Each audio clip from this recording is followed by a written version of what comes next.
आज सुबह की राम राम सभी को। और सभी गो भक्त या गो प्रेमी या जो व्यक्ति पंचगव्य काउपैथी के व्यवसाय से जुड़े हुए हैं उन सभी को प्रणाम। और जैसा मैं पिछले 2 एपिसोड से बताता आ रहा हूँ, काउपैथी माने पंचगव्य और पंचगव्य के अलावा भी 3-4 चीजें कि काउ कडलिंग है, गौ ग्रास है, बैक रब है, फेस रब है, ऐसी आपका गाय के साथ रहना है, ऐसी सब चीजें। तो हमने सबसे पहला विषय कल जैसे शुरुआत की थी, काउपैथी एंड इम्यूनिटी। व्यक्ति की इम्यूनिटी, कोरोना काल के बाद से सब लोग इम्यूनिटी का मतलब समझने लगे हैं। जैसे रोगों से लड़ने की क्षमता जो हमारे शरीर की होती है उसे प्रतिरक्षा प्रणाली या इम्यूनिटी कहते हैं। और ये इम्यूनिटी को आगे परिभाषित करें तो ये 2 प्रकार से मेन रूप से होती है। एक तो प्राकृतिक और एक एक्वायर्ड, माने एक जन्मजात जो जन्म में हमें मिली माता पिता से, जेनेटिक, और एक जो हमने एनवायरनमेंट से प्राप्त करी, एनवायरनमेंट में बनी। तो आज मैं प्राकृतिक इम्यूनिटी की बात करूंगा। इसके कई कंपोनेंट हैं और मैं जहां तक समझता हूं कि एकेडमिशियंस को छोड़ के बाकी ज्यादा चर्चा इसकी होती नहीं, या लोग जानते नहीं, या जानबूझ के इसे अवॉइड करते हैं। प्राकृतिक इम्यूनिटी, इसे इन्नेट इम्यूनिटी कहते हैं। इसके बारे में जब हम विचार करेंगे तो इसमें आगे फिर कई कंपोनेंट्स हैं, कई अवयव है इसके। जैसे शरीर की स्किन हमें बाहर के इन्फेक्शन से बचाती है ना, जैसे लिम्फ वेसल्स हैं, म्यूकस मेम्ब्रेन है, ये सब है।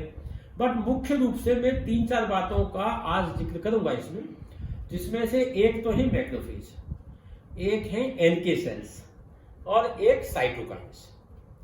इनकी क्या स्थिति है कि ये शरीर में नॉर्मली जन्मजात हमारे शरीर में ये होते हैं, और जब भी कोई इन्फेक्शन या कोई बाहरी तत्व शरीर में प्रवेश करता है तो ये मैक्रोफेज उसे पकड़ के खा के खत्म कर देते हैं।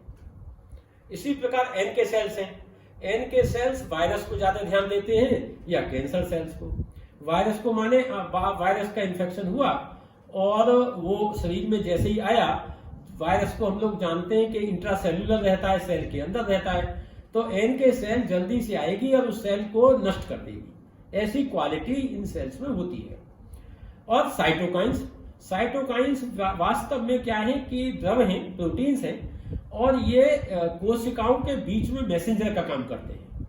इनके फंक्शंस को कई बार हम ऑटोक्राइन, एंडोक्राइन, पैराक्राइन करके समझते हैं। पैराक्राइन का मतलब है एक सेल से निकलेगा दूसरी सेल पे असर करेगा। ऑटोक्राइन का मतलब है जिस सेल से निकलेगी प्रोटीन उसी सेल पे इफेक्ट कर देगी। एंडोक्राइन का मतलब है कि एक सेल से निकलेगा और बहुत दूर दराज जा करके वहां असर दिखाएगा। तो ऐसे ये द्रव होते हैं, साइटोकाइन्स, प्रोटीन्स हैं। इनके प्रभाव के बारे में बात करूंगा। जैसे मैक्रोफेज है, इसकी पहले हमने चर्चा की। तो मैक्रोफेज जो हम लोग जैसे कई बार ब्लड एग्जामिनेशन कराते हैं, तो ब्लड एग्जामिनेशन में देखा होगा कि टीएलसी, डीएलसी, और डीएलसी में 5 प्रकार की सेल्स देखते हैं। लिम्फोसाइट्स हैं, मोनोसाइट्स हैं, न्यूट्रोफिल्स हैं, इओसिनोफिल्स हैं, बेसोफिल्स हैं। जो मोनोसाइट्स हैं उनको जब ये ब्लड में रहती हैं तो मोनोसाइट कहते हैं, और जब ये शरीर के और अंगों में, टिश्यूज में रहती है तो इसे मैक्रोफेज कहते हैं। ये एक ऐसी कोशिकाएं हैं कि जो 2-3 प्रकार से शरीर में काम करती है। जैसा मैंने बताया कि बाहर से कोई इन्फेक्शन आया तो वो इन्फेक्शन को ये पार्टिकुलेट है तो तुरंत खा लेंगी, और खा के एंगल्फमेंट हो गया, फिर उसके बाद उसे डाइजेस्ट कर देती है, ब्रेक डाउन कर देंगी उसका। ये इनका मुख्य काम है। अब आजकल हो क्या गया, बदलती हुई वातावरण की परिस्थितियों में जो पेस्टिसाइड के केमिकल्स के रेजिड्यूज, जो हेवी मेटल्स के रेजिड्यूज, जो माइकोटॉक्सिन्स के रेजिड्यूज, जो नैनो पार्टिकल्स के रेजिड्यूज, ये हमारे खाने पीने की चीजों में आ रहे हैं, फूड चेन में शामिल हो गए। इनकी वजह से हमारे शरीर की इम्यूनिटी कमजोर हुई और उसमें मैक्रोफेज भी कमजोर हो गई। और हालत यह है कि मैक्रोफेज इतना काम ही नहीं कर पाती कि बैक्टीरिया को पकड़ के खा ले और मार दे। ये भी नहीं हो पा रहा उससे। क्यों? क्योंकि वो कमजोर हो गई। कमजोर कैसे हुई? है केमिकल्स आ रहे हैं फूड चेन में, है ना। अब इसका एक उदाहरण और दूंगा आपको कि जैसे हम कोई भी बीमारी होती है तो एंटीबायोटिक दवाएं लेते हैं। अब एंटीबायोटिक दवाएं 2 प्रकार की हैं, बैक्टीरियोस्टैटिक और बैक्टीरियोसाइडल। जब बैक्टीरियोसाइडल लेते हैं तब तो ठीक है, वो बैक्टीरिया को मार देती है, लेकिन जब बैक्टीरियोस्टैटिक लेते हैं तो बैक्टीरिया को मारती नहीं है, बैक्टीरिया की बढ़वार को, ग्रोथ को रोक देती है। और बैक्टीरिया जो बच जाते हैं उनको शरीर की यही मैक्रोफेज कोशिकाएं खाके खत्म करती हैं। अब कोई इन्फेक्शन हुआ, मान लीजिए टाइफाइड हुआ और इलाज कराया, एंटीबायोटिक लिए, उसके बाद जैसे ही ठीक हुए, एंटीबायोटिक विड्रॉ हुए, वो जो रिमेनिंग बैक्टीरिया थे वो मैक्रोफेज नष्ट नहीं कर पाई और वो दोबारा से फिर बढ़ गए, रिलैप्स हो गया फीवर। आमतौर पर हम देखते हैं बच्चों में बार बार संक्रमण का होना, बड़े लोगों में होना, रिलैप्स होना, ये चीजें आमतौर पर देखी जाती हैं। तो इसकी मुख्य समस्या यही है कि मैक्रोफेज कमजोर है। दूसरा बताया मैंने एनके सेल्स के बारे में। एनके सेल्स को कहते हैं नेचुरल किलर सेल। ये दो प्रकार की सेलों को खत्म करती है, एक तो कैंसर सेल और एक वायरस कंटेनिंग सेल। शरीर की किसी कोशिका में वायरस का इन्फेक्शन आ जाए, उसे एनके सेल ब्लास्ट करके खत्म कर देगी। इसी प्रकार कोई कैंसर कोशिका अगर शरीर में बन रही है तो ये पुलिस तंत्र जैसा काम करती है, पेट्रोलिंग का, और एनके सेल उसके पास आके उसे खत्म कर देगी, ब्लास्ट कर देगी। अब ये एनके सेल्स कौन सी सेल्स है साहब?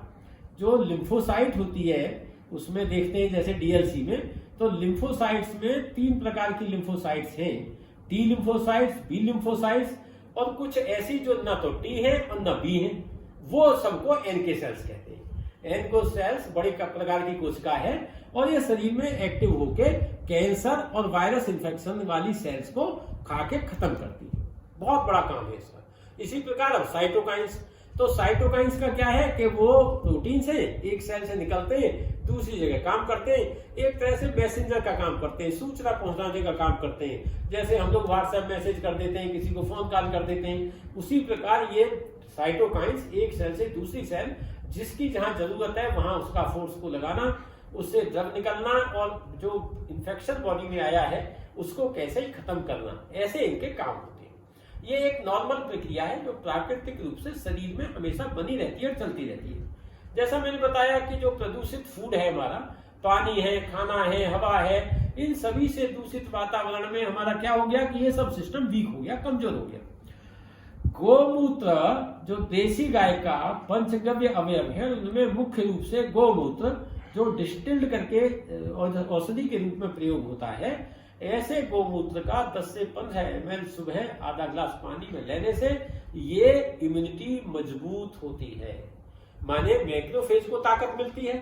गोमूत्र एनके सेल्स को ताकत देता है, साइटोकाइंस को मजबूत करता है और इस प्रकार से जो शरीर की प्राकृतिक रक्षा प्रणाली है, इन्नेट इम्यूनिटी है, उसे मजबूत करता है। और जिस व्यक्ति की इन्नेट इम्यूनिटी मजबूत होगी उसे न तो कोई बीमारी लगेगी और न उसे जल्दी से कैंसर होने की समस्या होगी। ये एक बहुत बड़ा गुण जो कि हम इस चक्कर में भूल गए कि हर बीमारी की वैक्सीन, अरे भाई जितनी बीमारी रोजाना नए नए इन्फेक्शन आएंगे तो उनकी कितनी वैक्सीन बना लेंगे। तमाम ऐसे हैं बैक्टीरिया, वायरस, इनकी वैक्सीन ही नहीं बन सकती या नहीं बन पाई अभी तक। तो ऐसे सभी इन्फेक्शंस में एनके सेल्स, इन्नेट इम्यूनिटी का बहुत बड़ा योगदान है। अगर हम इन्नेट इम्यूनिटी को ही मजबूत कर लें तो न तो एंटीबायोटिक दवाओं की जरूरत पड़ेगी और ना ही किसी वैक्सीन की जरूरत पड़ेगी। क्यों? क्योंकि ये इम्यूनिटी प्राकृतिक रूप से शरीर में बनती है और गोमूत्र अर्क जो इसमें प्रयोग करते हैं उससे ये इम्यूनिटी बड़ी मजबूत होती है, स्ट्रांग होती है। इस पर हमने कई वर्षों के अनुसंधान हमने इस पर किए। इस विषय में आपकी कोई क्वेरी, कोई प्रश्न, कोई जिज्ञासा, कोई शंका समाधान होगा तो वो क्वेश्चंस में डालिए और मेरा प्रयास होगा कि मैं आपका शंका समाधान करने का प्रयास करूंगा। धन्यवाद।